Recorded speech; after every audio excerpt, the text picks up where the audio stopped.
हाय। Good evening मेरे सभी YouTubes के जो व्यूवर्स हैं सभी को मेरा नमस्कार। और सॉरी, मैंने काफ़ी दो शायद 1 या 1.5 महीने ऊपर हो गए वीडियो डाले, तो माफ़ी चाहता हूँ। काफ़ी शेड्यूल बिजी थे, टाइट्स थे, और नंबर ऑफ़ ऑडिट्स वगैरह थे फार्मास्यूटिकल हेल्थ केयर में, और इन सब में क्या है ना, फूड्स वगैरह इंडस्ट्री में काफ़ी ऑडिट्स होते हैं। तो ये लास्ट 2 मंथ में इतना ज़्यादा शेड्यूल टाइट था कि मैं थक जाता था, और इसके चलते वीडियोस बनाने में थोड़ा तो अभी उन सब शेड्यूलों से उबर चुके हैं। नाउ नेक्स्ट ईयर तक अभी उतने ऑडिट के स्ट्रेस नहीं रहेंगे, क्योंकि सभी का due almost last 3 to 4 month में थे सभी के। तो तो मैंने सोचा चलिए अब आप अपने अपने रूटीन पे वापस से आ जाते हैं।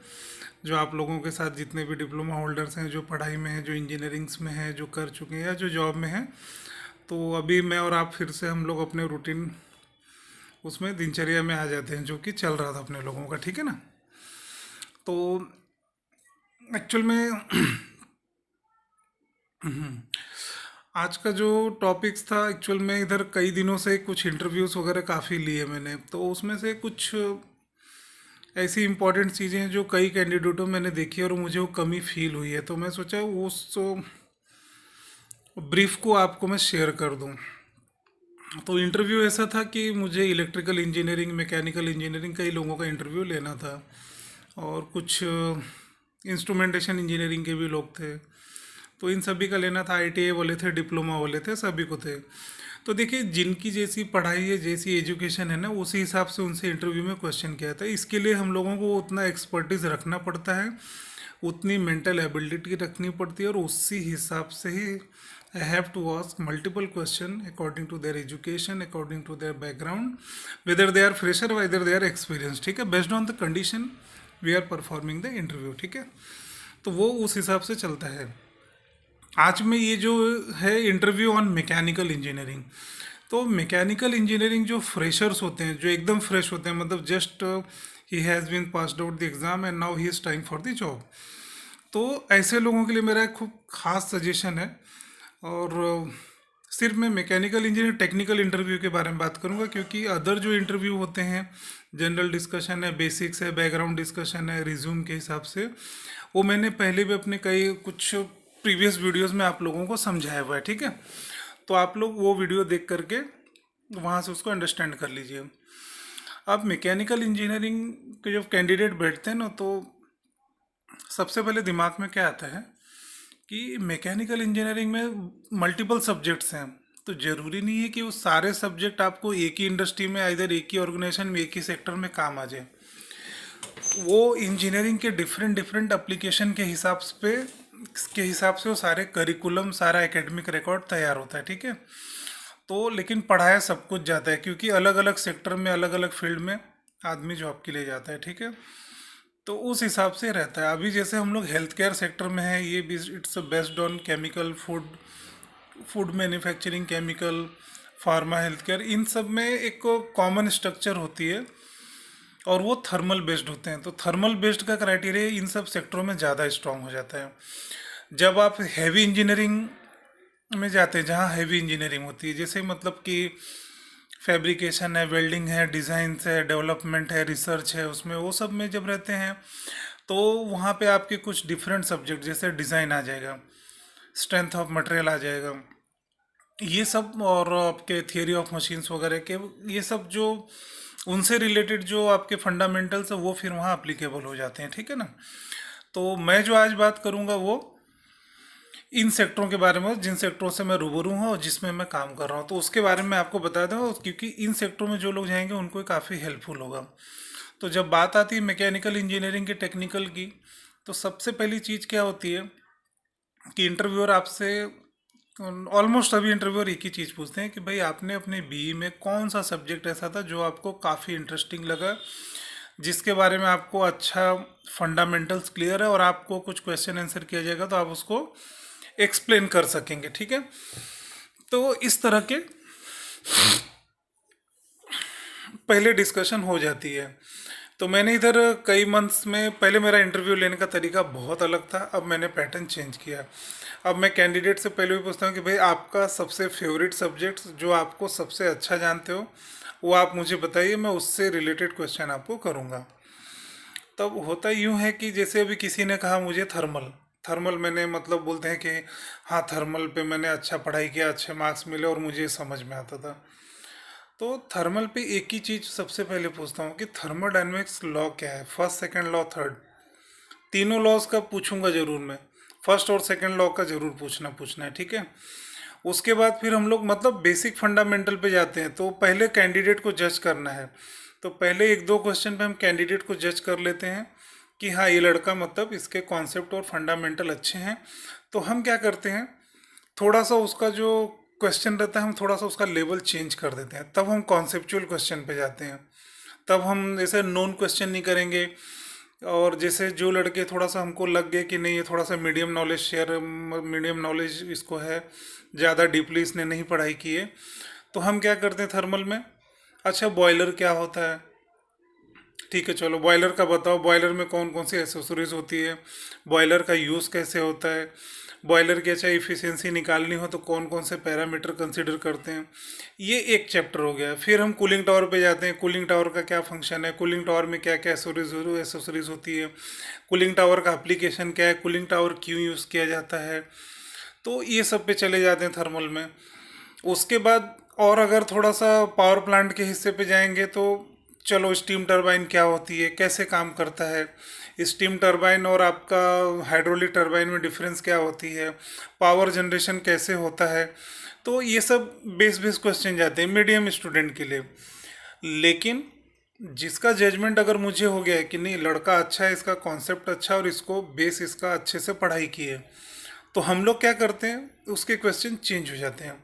अब किस पे जाते हैं क्वेश्चन हमारे, साइकिल्स पे जाते हैं। अच्छा जूल साइकिल क्या होता है, ठीक है, कार्नोट साइकिल क्या है, कार्नोट साइकिल आइडियल साइकिल था तो आइडियल साइकिल का उसका कॉन्सेप्ट क्या था, रियल और जो फिर ऑटो साइकिल डीजल साइकिल ये सब जो साइकिल्स होते हैं फिर हम उस पर चले जाते हैं। फिर आरएसी पर चले जाते हैं, रेफ्रिजरेशन एयर कंडीशनिंग, उसके प्रिंसिपल, उसमें कौन कौन से कंपोनेंट है, हर एक कंपोनेंट का यूजेस कैसे होता है, टीएच डायग्राम क्या होता है, पीएच डायग्राम क्या होता है, मतलब ये सारे क्वेश्चन हम उसको लड़ी लगा देते हैं उसको। और मैं एक्सपेक्ट करता हूँ कि वो बताना चाहिए, क्योंकि मुझे भी बहुत अच्छा लगता है। क्योंकि आज से 10-12 साल पहले हमने जो पढ़ाई की है वो जब फ्रेश स्टूडेंट के साथ बैठते हैं ना तो बहुत अच्छा लगता है रूबरू, और उसका डिस्कशन होना मतलब एक प्रकार का मज़ा आता है। फिर लगता है हाँ इंजीनियरिंग की सब चीज़ें मतलब ऐसा हाँ कैसे हम पढ़ाई करते थे, तो उस समय ये सब चीज़ें बड़ी झर्क लगती थी। लेकिन जैसे जैसे इंडस्ट्री में काम करते गए ना, तो आज तक मैंने बुक उठा के कभी पढ़ी नहीं 12 साल में, लेकिन वो सारे कंसेप्ट वो सारे फंडामेंटल कई जगह हमको काम आ गए। तो धीरे धीरे वो दिमाग में सेट हो जाते हैं और उसके ऊपर हम एक्सपर्ट हो जाते हैं। फिर हमको कभी भी कोई भी सोते जगते पूछ लेगा तो हम वो सारी चीज़ें बता सकने में सक्षम है पूरी तरह से। हम्म। उसमें फिर देखिए एयर कंप्रेसर के ऊपर जाते हैं कि एयर कंप्रेसर कितने टाइप के होते हैं, कितने टाइप्स होते हैं, और कैसे कैसे उनके एप्लीकेशंस होते हैं, इस पे चले जाते हैं। फिर डीजल जनरेटर क्या होता है, इस पे भी क्वेश्चन आंसर किए जाते हैं। तो ये जो थर्मल के जो बेसिक्स जो बड़े बड़े कंपोनेंट हैं ना वो आप अपने दिमाग में रखो। पहला तो बॉयलर के बारे में आप अच्छा पढ़ाई रखो, कूलिंग टावर के बारे में अच्छी पढ़ाई रखो, रेफ्रिजरेशन एयर कंडीशनिंग साइकिल का काफ़ी अच्छा बेस होना चाहिए, क्योंकि रेफ्रिजरेशन एयर साइकिल जो होती है refrigeration and air conditioning cycle ये इंडस्ट्री में बहुत क्रिटिकल और बहुत एप्लीकेशन इसका बहुत स्ट्रांग रहता है। तो आरएसी के लिए आप लोग पीके नाग की बुक पढ़िए, उसके कॉन्सेप्ट बहुत अच्छे हैं। आर के राजपूत की भी बुक हम 10-12 साल पहले हम लोग पढ़े थे तो वो भी बुक अच्छी थी, उसके भी कॉन्सेप्ट बहुत अच्छे हैं। आरएसी में क्या होता है कि कौन सा साइकिल उसमें होता है आरएसी के लिए, पीएच डायग्राम और टीएच डायग्राम, हाँ याद रखना, इंथाल्पी वर्सेस टेम्परेचर, प्रेशर और पीएच यानी आपका सॉरी प्रेशर वर्सेस इंथाल्पी, और टीएस यानी क्या होता है टेम्परेचर एंड इंट्रोपी। ठीक है, तो ये सब चीज़ें आप लोग मालूमात रखिए। इंट्रोपी क्या होता है, इंथाल्पी क्या होती है, टेम्परेचर क्या होता है, प्रेशर क्या होता है, वॉल्यूम क्या होता है, ये सारी बेसिक्स रखिए। और थर्मल के साथ साथ फ्लूइड मैकेनिक्स के भी कॉन्सेप्ट अच्छा रखिए, क्योंकि फ्लूइड मैकेनिक्स बहुत स्ट्रांगली इंडस्ट्री में काम आता है, यूटिलिटी के लिए, पावर प्लांट के सभी एप्लीकेशंस के लिए। क्योंकि फ्लूइड मैकेनिक्स में जो फ्लो थ्रू पाइप्स होता है उसका जो बर्नौलीज इक्वेशन है वो आप याद रखो कि बर्नौलीज इक्वेशन का कैसे इलेबोरेशन होता है। आपका प्रेशर हेड हो गया, वेलोसिटी हो गया, उसके बाद आइदर साइड में फिर से प्रेशर हेड, पॉइंट नंबर 2 पे pressure head, velocity head plus frictional head. क्योंकि एक बार आपका फ्लूइड इंटर किया तो वो 10 मीटर पाइप के बाद उसमें फ्रिक्शनल लॉसेस रहते हैं, तो वहाँ पे उसका हेड में आपको फ्रिक्शनल लॉसेस प्लस रखने पड़ते हैं। तो बर्नौलीज इक्वेशन आपको बताने आना चाहिए किसी को भी, ठीक है। फ्लूइड मैकेनिक्स में आपको वाटर की डेंसिटी कैसी है, कितनी रहती है, विस्कोसिटी क्या होती है। विस्कोसिटी भी देखो बहुत लोग इंटरव्यूअर मैकेनिकल इंजीनियरिंग वालों को ज़रूर पूछते हैं कि विस्कोसिटी होती क्या है। और टेम्परेचर वर्सेस विस्कोसिटी का हमेशा याद रखो कि जब आपका टेम्परेचर बढ़ेगा तो विस्कोसिटी कम होगा ज़्यादा होगा, वो आपको बताने आना चाहिए, उस समय कंफ्यूज नहीं होना है।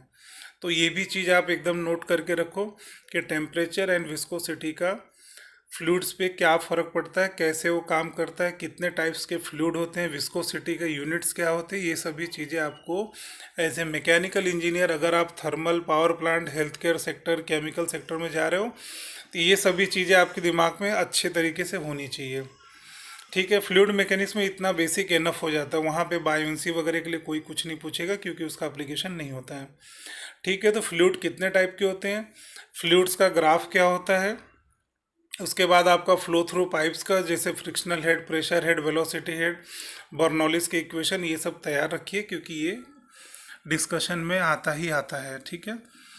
उसके बाद अगर थर्मल और फ्लूइड मैकेनिक्स मिला के और रेफ्रिजरेशन मिला के, ये 3 चैप्टरों को मिला करके आपका health care sector, chemical sector, pharmaceutical, FMCG, intermediates, ये सब और फूड इंडस्ट्रीज, ये सभी इसमें आपके कवर हो जाएंगे यूटिलिटी पार्ट में, ठीक है ना।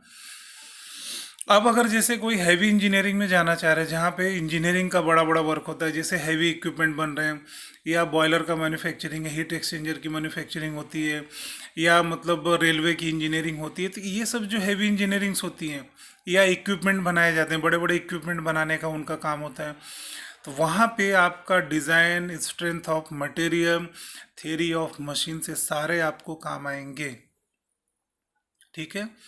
और सबसे बड़ी बात, जब डिज़ाइन की बात आएगी ना, तो आपको स्ट्रेंथ ऑफ मटेरियल का नॉलेज बहुत अच्छा रखना पड़ेगा। कौन सा मटेरियल कैसा होता है, कौन से कॉम्बिनेशन से बनता है, कुछ कुछ इंपॉर्टेंट मटेरियल आप याद रखो, जैसे स्टील हो गया, इसके बारे में आपको जानकारी होनी चाहिए कि स्टील का बॉइलिंग पॉइंट क्या होता है, उसमें यूटेक्टिक और ये सब यूटेक्टाइड पॉइंट्स वगैरह क्या होते हैं, मेल्टिंग पॉइंट क्या होती है स्टील की, उसमें कार्बन के परसेंटेज क्या होते हैं, ये सब आपको बेसिक्स पता रहनी चाहिए स्ट्रेंथ ऑफ मटेरियल्स के। मतलब एक प्रकार से आपका मेटलर्जिकल साइंस भी उसमें ऐड हो जाएगा, ठीक है। तो मटेरियल्स की कुछ खास मटेरियल्स का, जैसे वेनेडियम हो गया, टंगस्टन हो गया, निकेल हो गया, क्रोमियम हो गया, तो इन सब के बारे में आपको जानकारी होनी चाहिए कि ये मटेरियल क्या वैल्यू रखते हैं, इनकी प्रॉपर्टी क्या होती है, क्यों यूज़ की जाती है, तो ये आपको अच्छे से पता होना चाहिए, ठीक है। उसके बाद जब आप डिज़ाइन पे आएंगे, तो डिज़ाइन पे आपको जैसे कि स्पेशल कुछ डिज़ाइन आपको याद रखनी रहती है, जैसे स्क्रू की डिज़ाइन कैसे होती है, ठीक है। उसके बाद आपका जैसे बहुत सारे लोग देखो कोटर ज्वाइंट है, नकल ज्वाइंट है, यूनिवर्सल ज्वाइंट है, तो ये सब ज्वाइंट्स के ऊपर भी आपका नॉलेज होना चाहिए कि यूनिवर्सल ज्वाइंट कैसे डिज़ाइन किया जाता है, उसके फंक्शंस क्या होते हैं, शियर स्ट्रेस क्या होता है, हुप स्ट्रेस क्या होता है, ये सारी चीज़ें पता रहनी चाहिए बेसिक्स के तौर पे, क्योंकि ये पूछे ही जाते हैं। मैं कभी कभी थर्मल से हट करके भी कुछ लड़कों को डिज़ाइन के बारे में पूछ लेता हूँ, अच्छा बताओ हुप स्ट्रेस क्या होता है, क्योंकि जब आप फ्लो थ्रू पाइप्स की बात करेंगे थर्मल की, तो आपको ये सब स्ट्रेस भी पता रहने चाहिए कि नंबर ऑफ पाइप्स में नंबर ऑफ टर्न्स हैं, बेंड हैं, तो कौन कौन सा स्ट्रेस वहाँ पे मतलब फॉर्मेशन होगा।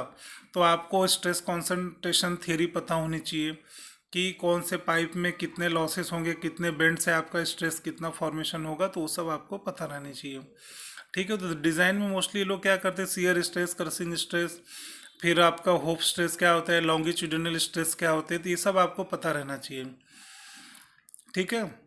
प्रेशर वर्सेस फोर्स का क्या रिलेशन है, वेलोसिटी का क्या रिलेशन है, ये सब पता रहनी चाहिए उसमें।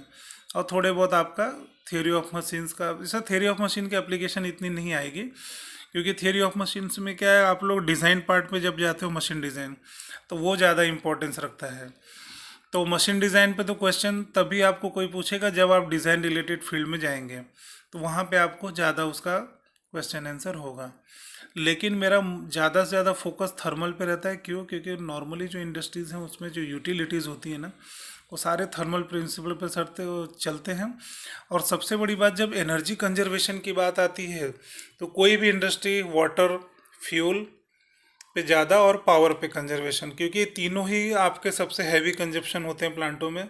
तो इनके ऊपर आपका एनर्जी सेविंग प्लान के लिए काफ़ी मतलब मैनेजमेंट उस पर आपको क्वेश्चन आंसर करती है और उनसे आपका आइडियाज़ भी मांगते हैं कि इन चीज़ों को कैसे सेव करना है। तो थर्मल पे काफ़ी फोकस रहता है सभी का। तो इसलिए इससे रिलेटेड नॉलेज आपको होनी चाहिए, बेसिक प्रिंसिपल आपको पता होने चाहिए, फंडामेंटल्स पता होने चाहिए। तो जो भी रिसेंटली अभी मैकेनिकल इंजीनियरिंग की इंटरव्यू ली थी थर्मल के बेस पे, मोस्टली मैंने सभी लोगों से यही क्वेश्चन किया था, लेकिन होपलेस हो गया क्योंकि मैंने पिछले 2 महीने में 8 से 10 इंटरव्यू लिए, बी मैकेनिकल, हाँ। लेकिन बहुत होपलेस हो गया मैं कि मतलब बोलते हैं ना बेसिक फंडामेंटल तक से भी वो लोग रूबरू नहीं थे। पता नहीं कैसी पढ़ाई किया था, आई डोंट नो, बट मुझे अच्छा नहीं लगा था। कितनों को तो मैंने यहाँ तक भी बोल दिया कि अरे यार मतलब थोड़ा तो फंडामेंटल्स, मतलब कुछ कुछ तो ऐसे थे कि बॉयलर पूछा तो बॉयलर का भी एक्सप्लेनेशन नहीं था, बॉयलर होता क्या है। तो बुरा मत मानना आप लोग, लेकिन फिर मुझे लगा कि यार आपने पढ़ाई कैसे की, आपने क्या मतलब उस फ्रेश आप पढ़ के आए फिर भी आप बॉयलर नहीं बता पा रहे हो, कूलिंग टावर क्या है वो नहीं बता पा रहे हो, हीट ट्रांसफ़र मैकेनिज़्म कैसे कैसे होता है, हीट ट्रांसफ़र के लिए क्या क्या चीज़ें अप्लीकेबल होती है, कौन से सरफेस से कैसे हीट ट्रांसफ़र होती है, तो सब चीज़ें नहीं बता पाए वो लोग। यहाँ तक कि बर्नौलीज इक्वेशन पूछा तो चलो ठीक है, बर्नौलीज का इक्वेशन मत बताओ, लेकिन बर्नौलीज इक्वेशन ने सजेस्ट क्या किया, उसकी प्रिंसिपल किस चीज़ के लिए बनी वो तक नहीं लोग बता पाए मुझे। प्रेशर हेड वेलोसिटी का डिफरेंस तक नहीं बता पाए, क्यों यूज़ होता है, स्ट्रेस कॉन्सेंट्रेशन क्या होता है वो तक नहीं बता पाए लोग। तो थोड़ा सा तकलीफ हुआ था। कुछ एक आधा लड़के कुछ कुछ बताए, लेकिन होपलेस हो 8 से 10 लड़कों में मैं किसी को सिलेक्ट नहीं कर पाया, क्योंकि किसी ने इवन तो रेफ्रिजरेशन एयर साइकिल का मैंने बेसिक कंपोनेंट पूछा कि compressor, condenser, expansion device, evaporator, ये चार जो होते हैं ना उससे रिलेटेड भी उनको नहीं नॉलेज था। टीएच और पीएच डायग्राम तो बहुत दूर की बात हो गई। कार्नोट साइकिल तो मतलब बोलते हैं ना कि बियॉन्ड एक्सपेक्टेशन हो गया उनके लिए, कि जैसे कि उन्होंने सुना ही नहीं है कभी। तो ऐसी पढ़ाई रिक्वेस्ट करूंगा कि आप लोग ना करें। इसलिए जो भी आप लोग बीई में पढ़ाई कर रहे हैं प्लीज़ अच्छे से पढ़ाई कीजिए, फंडामेंटल्स क्लियर रखिए, क्योंकि आपको बहुत काम आएगा। मार्केट सिनेरियो ख़राब होते जा रहे हैं, जॉब मिलनी बहुत मुश्किल हो जा रही है। ऐसे में अगर आपको मार्केट में जॉब लेके विथस्टैंड करना है तो प्लीज़ आप लोग बेसिक पे ध्यान दीजिए। आज मैंने मैकेनिकल इंजीनियरिंग के लिए खास करके जो थर्मल से रिलेटेड हैं, फ्लूइड मैकेनिक्स और रेफ्रिजरेशन एयर कंडीशनिंग से रिलेटेड जो चीज़ें बताई उसको दिमाग में रखो, पढ़ो, और कुछ क्वेश्चन अगर आपको रेस होता है तो आप मुझे पूछिए, मैं आपको ज़रूर बताऊँगा। अब मैकेनिकल इंजीनियरिंग से दूसरे जो एप्लीकेशन के इंटरव्यू के क्वेश्चन है वो मैं दूसरे वीडियो में शेयर करूंगा, क्योंकि वीडियो ऑलरेडी 17-18 मिनट का होने जा रहा है तो बड़ा हो जाएगा, तो उतना देर नहीं देना है अपने को, ठीक है। तो चलिए मैं चलता हूँ फिर। नेक्स्ट दूसरे सेक्टर से रिलेटेड जो इंटरव्यू के क्वेश्चन है वो मैं आपको बताऊंगा। और ऐसा नहीं कि दूसरे सेक्टर का मैं बहुत एक्सपर्ट हूँ, लेकिन क्या होता है कि मेरे रिलेटेड मेरे जो और भी फ्रेंड हैं जो दूसरे सेक्टर में हैं, तो उनसे जब मेरा डिस्कशन होता है तो वो लोग मुझे बताते हैं कि वो लोग उनके कैंडिडेट को क्या क्वेश्चन करते हैं, तो वो सब क्वेश्चंस भी मैं ले करके आप लोगों को शेयर कर दूंगा, ठीक है। तो चलिए मैं चलता हूँ। सभी को नमस्कार। मेरे सभी diploma holder student, B holder या जो मास्टर डिग्री में है, जो जॉब कर रहे हैं या इधर जो जॉब में जाने वाले हैं, सभी को मेरा ये वीडियो काम में आए, हेल्प में आए और उनको मदद पहुँचे, दैट्स माय मोटो। तो थैंक यू, धन्यवाद मेरे वीडियो पे बने रहने के लिए, धन्यवाद।